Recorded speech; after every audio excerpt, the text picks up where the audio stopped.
Hello mga madam, so for today video no na ana po tay home service isara ni siya kabuok dinhi dapit sa Kamaman-an CDO.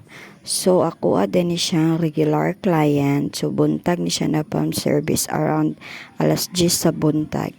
So mauna to, nakaabot ra gid mi sa lugar ni Madam and soft gel extension o pedicure ang iyahang palm service no. So wala na ako na picturean ang iyahang pedicure.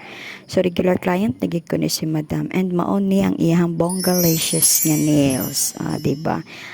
Plain lang na siya with cat eye. O, diba? Bongga kaayo. So, pagkahuman na mo dinhaan, nang uli na dayon mi, kinaapa mi another nga lakawan na.